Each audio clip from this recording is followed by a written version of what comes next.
নমস্কার শ্রোতা বন্ধুরা, আমি দেবশ্রী। আজ আপনাদের শোনাব রবীন্দ্রনাথ ঠাকুরের ছোট গল্প শেষ পুরস্কার।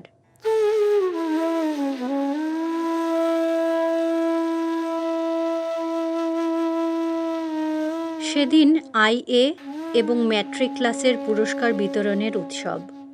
বিমলা বলে এক ছাত্রী ছিল, সুন্দরী বলে তার খ্যাতি। তারই হাতে পুরস্কারের ভার। চারদিকে তার ভিড় জমেছে, আর তার মনে অহংকার জমে উঠেছে খুব প্রচুর পরিমাণে। একটি মুখচোরা ভালো মানুষ ছেলে কোণে দাঁড়িয়েছিল। সাহস করে একটু কাছে এলো যেই দেখা গেল তার পায়ে হয়েছে ঘা, ময়লা কাপড়ের ব্যান্ডেজ জড়ানো। তাকে দেখে বিমলা নাক তুলে বললে, ও এখানে কেন বাপু?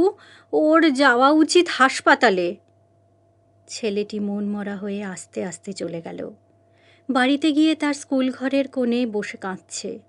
জলখাবারের থালা হাতে তার দিদি এসে বললে, ও কি হচ্ছে জগদীশ, কাঁদছিস কেন?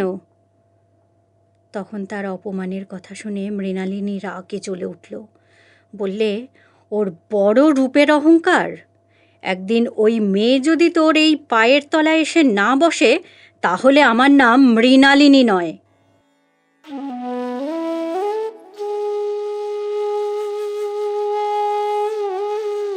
এই গেল ইতিহাসের প্রথম অধ্যায়।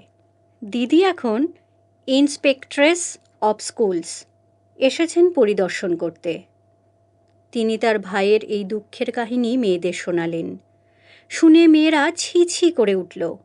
বললে, কোনো মেয়ে কখনো এমন নিষ্ঠুর কাজ করতে পারে না, তা সে যত বড়ই রূপসী হোক না কেন।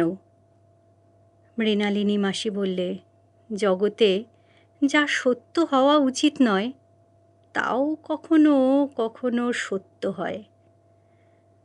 আজ আবার পুরস্কার বিতরণের উৎসব। আরম্ভ হবার কিছু আগে মৃণালিনী মাসি মেয়েদের জিজ্ঞাসা করলেন, আচ্ছা, সেদিন সেই যে ভালো মানুষ ছেলেটিকে অপমান করে বিদায় করা হয়েছিল, সে আজ কি হলে তোমরা খুশি হও? কেউ বললে কবি, কেউ বললে বিপ্লবী। বাইরে থেকে নিমন্ত্রিত একটি মেয়ে বললে হাইকোর্টের জজ। ঘণ্টা বাজল, সবাই প্রস্তুত হয়ে বসল। যিনি প্রাইজ দেবেন তিনি প্রবেশ করলেন, জগদীশ প্রসাদ, হাইকোর্টের জজ। তিনি বসতেই সেই নিমন্ত্রিত মেয়ের যে মুজফ্ফরপুরে মেয়েদের হাই স্কুলে তৃতীয় বর্গে অঙ্ক কষাতো, সে এসে প্রণাম করে তাঁর পায়ে ফুলের মালা দিয়ে চন্দনের ফোঁটা লাগিয়ে দিলে। জগদীশ প্রসাদ শশব্যস্ত হয়ে বলে উঠলেন, এ আবার কি রকমের সম্মান? মাসি বললেন, নতুন রকমের বলছো কেন? অতি পুরাতন। আমাদের দেশে দেবতাদের পুজো আরম্ভ হয় পায়ের দিক থেকে। আজ তোমার সেই পদের সম্মান করা হলো। এইবার পরিচয়গুলো সমাপ্ত করা যাক। এই মেয়েটি এককালকার রূপসী ছাত্রী বিমলা দিদি। বোর্ডিং স্কুলের অহংকারের সামগ্রী ছিল। পিতার মৃত্যুর পরে আজ ক্লাস পড়াবার ভার নিয়েছে, আর এদিক ওদিক থেকে কিছু টিউশনি করে কাজ চালায়। যে পাকে একদিন সে ঘৃণা করেছিল, সেই পাকে অর্ঘ্য দেবার জন্য আজ তার বিশেষ করে নিমন্ত্রণ হয়েছে। মৃণালিনী মাসি সেই সেদিনকার দিদি, আর সেই তার ভাই জগদীশ প্রসাদ, হাইকোর্টের জজ। এটা গল্পের মতো শোনাচ্ছে, কিন্তু কখনো গল্পও সত্যি হয়। আর যে লোকটা এই ইতিহাসটা লিখছে সে হচ্ছে অবিনাশ। সেদিন সে লম্বা লম্বা পা ফেলে বড় বড় পরীক্ষা ডিঙিয়ে চলত।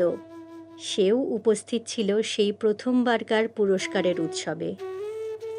সেদিন নানা রকম খেলা হয়েছিল, হাই জাম্প, লম্বা দৌড়, রশি টানাটানি। তার মধ্যে এই অবিনাশ আবৃত্তি করেছিল রবি ঠাকুরের পঞ্চনদীর তীরে। কবিতার ছন্দের জোর যত, তার গলায় ছিল জোর 4 গুণ বেশি। সেই সবচেয়ে বড় পুরস্কার পেয়েছিল। আজ সে জজের অনুগ্রহে সেরেস্তাদারের সেরেস্তায় হেড কেরানির পদ পেয়েছে।